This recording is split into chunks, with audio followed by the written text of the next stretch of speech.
I'll never forget the horror I felt when she asked me that question. I'd been expecting the question to arrive at some point in the future, just not yet, not now. She was 9 at the time.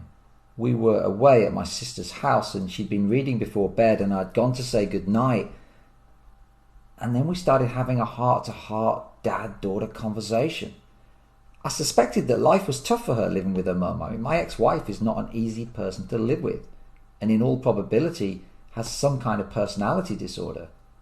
But until that point, my eldest daughter at the age of 9 had always appeared loyal to her mum since our split several years before. I knew this question would arrive at some point. It had to. I just didn't expect it now, and not for a few years at least. This question spelled trouble. It marked the beginning of my daughter figuring out what was going on and where that might lead. Who could know? See, my marriage to my ex-wife from 1999 to 2008 was abusive and violent.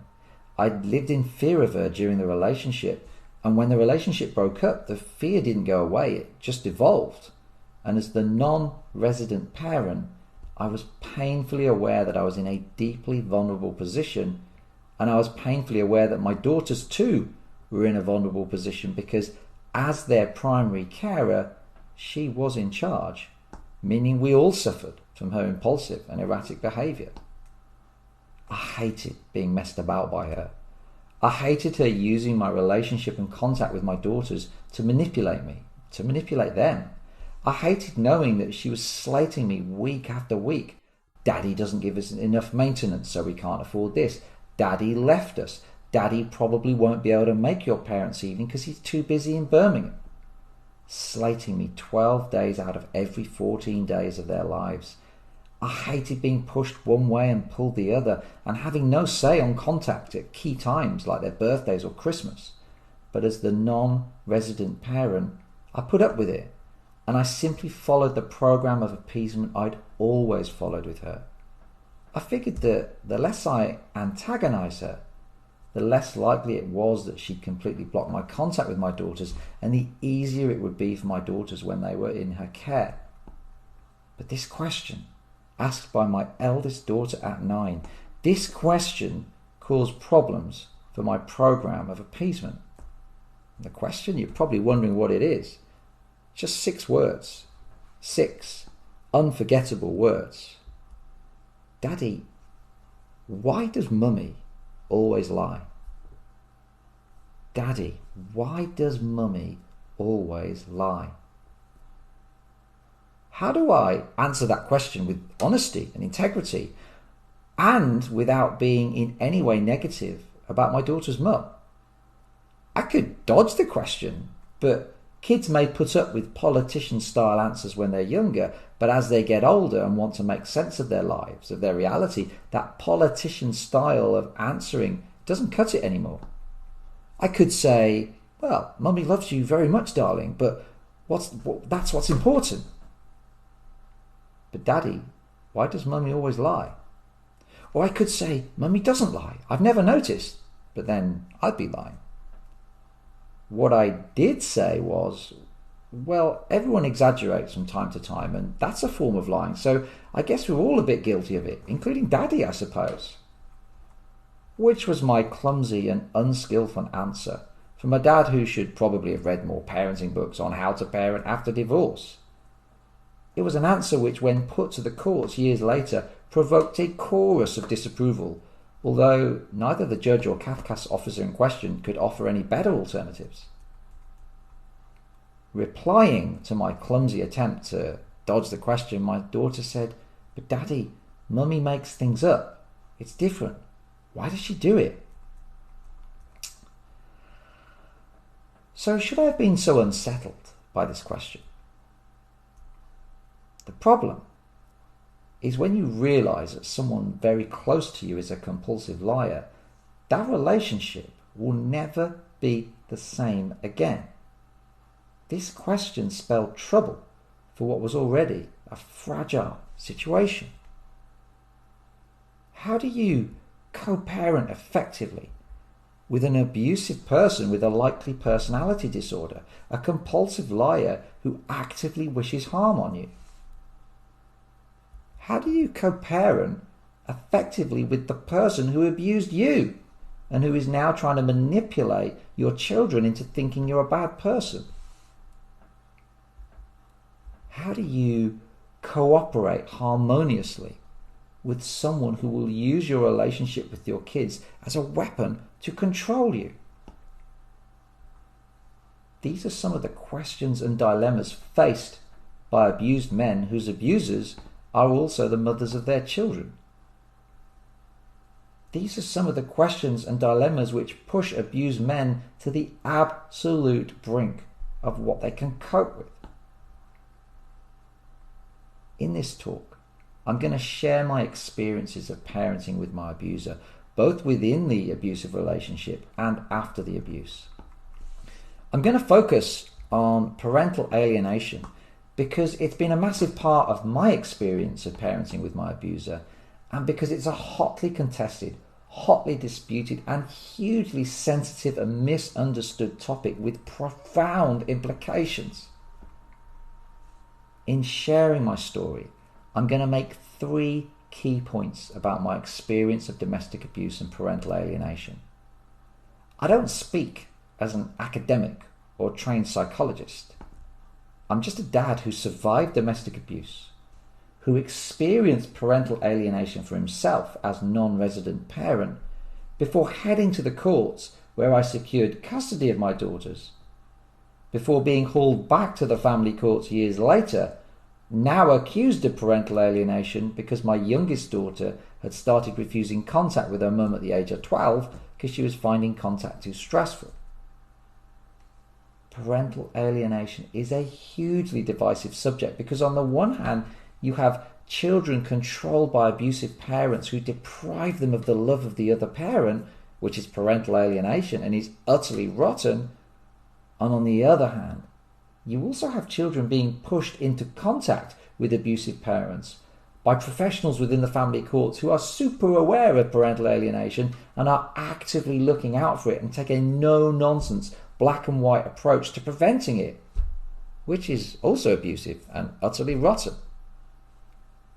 I hope that by sharing my experiences, I can spark respectful debate on parental alienation, leading to sensible and measured progress, whilst also offering hope and support to other parents going through it. So to start, let's just be clear. Parental alienation occurs usually in a high conflict divorce, where one child allies himself or herself strongly with one parent, the preferred parent, and rejects a relationship with the other parent, the alienated parent, and without legitimate justification for this. Essentially, and in my own words, parental alienation describes the actions of manipulative parents who, following a relationship breakdown, withhold contact between the other parent and their child, and or they try to influence the child into disliking the other parent. And given that parental alienation is an act of manipulation with no care for the well-being of the child or the other parent, it's not surprising that it's an all too common weapon used by abusers to punish and control the people they abuse. Parental alienation and domestic abuse, they go hand in hand. So the first of my 3 points is this. Parental alienation isn't just something that starts after the relationship breakdown. In fact, in most cases, it's already been happening as a natural and living part of an abusive relationship. It's just that after the relationship breaks up, parental alienation evolves. It steps up a gear as it becomes an obvious way in which the abuser can still maintain some level of control over the other parent, even though the relationship is over. But in abusive relationships, parental alienation will most usually start within the relationship and is part of the abuse before that relationship breaks up. When we were together, my wife would refer to me in front of our daughters as her third child in order to belittle me and assert control. She'd overshare with the kids about the issues in our relationship, about daddy being an imbecile, daddy being silly, but not in a humorous way, about Nana and Grandad, the paternal grandparents, being horrible people. She'd pressurize me into being much harder on our daughters in terms of disciplining them. Now, I'm a non-shouty parent, but I'd always been firm. But in order to keep the peace and please my wife and protect my daughters from her, I got tougher, as my wife pressurized me to do. I remember we were living in the south of France at the time. On one hot sunny morning, as a little joke, our eldest daughter, then 6, had poured a bit of water onto my flip-flops, which were on the mat outside the back door of our townhouse. I put my feet in them, knowing that she'd done this, and of course to play along I pretended to hop about and have freezing feet. We both laughed. I called her a rascal. But from upstairs, my wife overheard us laughing together and summoned me up. When I explained what had happened, what we were laughing about, she started to get agitated. I could see the signs. An explosion was brewing. Why hadn't I disciplined our daughter? It was naughty of her to do that. Wanting to offset any possibility of a bigger explosion, and with a heavy heart, I returned downstairs looking serious. I sent my daughter to the naughty step for 30 minutes. I figured if I dealt with it, there'd be no screaming and shouting for my young daughter to contend with from her mum. I knew it was wrong. My daughter, she seemed confused by the sudden change in my reaction, and looking back, I now see that ongoing agenda to try and get me to be tougher with our daughters was actually part of parental alienation, trying to alienate from me, trying to manipulate my relationship with them, and our daughters were, for the most part, very well-behaved young girls.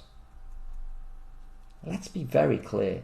Men and women caught in domestic abuse with children will most likely be suffering from parental alienation as well. They may not see it, and they may not recognize it, but it's part of the abuser's arsenal of assault weapons during the relationship. And when the relationship breaks up, it becomes one of the few assault weapons that the abuser has left, which is why the abuser will then use it with a heavy hand after the relationship breaks up. The second point to make about parental alienation is that even the very best parents with the very best intentions can be guilty of alienating discourse, because the behaviour of the other parent can make it virtually impossible to parent neutrally. Let me give you an example. So after our relationship broke down and we moved back to the UK from France, I moved back to Birmingham, where I grew up, and my now ex-wife moved to Somerset with our daughters, where she grew up. And so every other weekend I'd head down from Birmingham on Friday. I'd pick our daughters up from school. They'd be in their school uniform. They'd come back to Birmingham for the weekend, and then I'd return them to Somerset each time on Sunday at 6 o'clock, wearing a set of casual clothes from Birmingham, with their school uniforms always washed and ironed in a bag. After a few weekends, I realised I was losing my clothes for the girls. I wasn't getting them back, because of course every time I returned them, I did so in a set of Birmingham clothing. So I politely asked my ex-wife to just keep sending the outfits back, so that I had some clothes for them when they were in my care, which basically meant that the girls should just have a bag with them each Friday, each time that I picked them up on a Friday, with the clothes in from the previous time I dropped them off. The problem was that my ex-wife would conveniently forget to send the clothes back.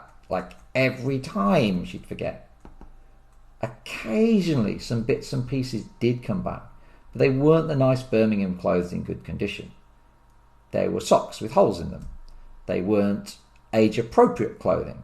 They were ripped. They were dirty. So I'd ask again and again, please can we have our outfits back? But my polite requests were ignored, and when I followed them up, I was met with hostility. I couldn't afford to keep losing an outfit every other weekend, because at that time, financially, I'd moved back in with my parents. My finances were not in a great state. I could not afford to just keep going back to Primark to just buy clothes every time. So I started returning the girls on Sunday to their mum in their school uniforms. Now, at the time, they were 5 and 8. They were both intelligent girls. So guess what? They wanted to know why they were being sent back home in their school uniforms on a blinking Sunday. The saga of the clothes went on for a few years. The girls didn't want to wear school uniforms on Sundays, but I couldn't afford to keep losing clothes, and my ex-wife revelled in the antagonism and the chance to put me in an awkward situation while slating stingy dad to the girls, something which they both said that she did. I would say to them, look, you need to wear the uniforms. I know it's a Sunday, but I'm running out of clothes because the clothes that I buy for you, they don't come back. I emphasised it wasn't their fault, and I emphasised it wasn't really their mum's fault, to be fair to her. She's a single working mum. She's got a lot on her plate. It wasn't a major problem, but they would need to wear their school uniforms on a Sunday. But this, of course, isn't clearly a neutral response. In the courts, it could be considered that this kind of a response is alienating in nature because I am pinning the blame for the clothes issue on mum. In fact, as I later found out to my cost in the family courts, in situations like this, the spotlight is more focused on how you handle that situation and on what you might say to your daughters, rather than the behaviour of the person that creates that awkward situation. How do I answer my girls' questions? Dad, why do we have to go home in our school uniform? It's Sunday. How do I explain what's going on without resorting to alienating discourse? How do you stay 100% neutral when your children are getting older, when the other parent's behaviour is throwing up issue after issue, and when your children are asking direct questions about what is going on? Should I have just kept shelling out at Primark somehow and charity shops? I didn't have much money at the time. I was living with my parents. Let's be very clear. Men and women exiting abusive relationships face a barrage of problems and challenges. One of them being parental alienation. Not just blocked contact, not just frustrated contact, but manipulative games which puts good parents into horribly awkward situations where parenting neutrally becomes extremely challenging, but where any small comments made which are not entirely neutral may well come and bite you on the nose if you end up in a family court at any point. My third point about parental alienation is that it isn't just something that only primary carers do. Non-resident parents can also be guilty of parental alienation, as I found out after I became primary carer. See, non-resident parents may have less time to work on the kids, but in the time that they do have, they can be highly effective and they can make it extremely difficult for the primary carer to parent neutrally, even if he or she wants to. After our daughters were moved to my care, my ex-wife would lie to our daughters about conversations around dates and holidays. She'd always make the point to them that apparently I was controlling, that I was apparently aggressive to her, that I was allegedly always trying to minimise contact, that I didn't want our daughters to have a relationship with their mum, and ultimately my plan was for my daughters to cease all contact with their mum. So let's be clear. Parental alienation isn't just something which primary carers do. Non-resident parents can also alienate. It's not about who has residency or not. It has everything to do with abusers trying to continue to control through intimidation and manipulation. And in some cases, those abusers will be the non-resident parents, and in some cases, they will be the primary carers. So, in summing up, given the complexity of parental alienation and domestic abuse, given the prevalence of domestic abuse, 2.5 million cases reported last year, and given the fact that domestic abuse and parental alienation will often go hand in hand, we have to do better in how we handle parental alienation. We need to understand that parental alienation is not a black and white subject. nor is it a one-dimensional subject. It's a grey and complex and multidimensional subject. We need our social workers, our professionals in the courts, CAFCAS, the judges. We need them to understand that parental alienation is not a black and white subject, nor is it one-dimensional, but that it's grey, it's complex and multidimensional. We need to create better awareness of how parental alienation works as an expression of domestic abuse, how it affects the children and the adults, and how it can work in reverse where good parents are goaded into alienating behaviour. And finally, for all researchers out there, we need to understand, is there a provable link between domestic abuse, parental alienation and male suicide? A provable thread which links the three? And if so, where's the data? Domestic abuse and parental alienation, they go hand in hand, they are interlinked, and they are both an expression of each other.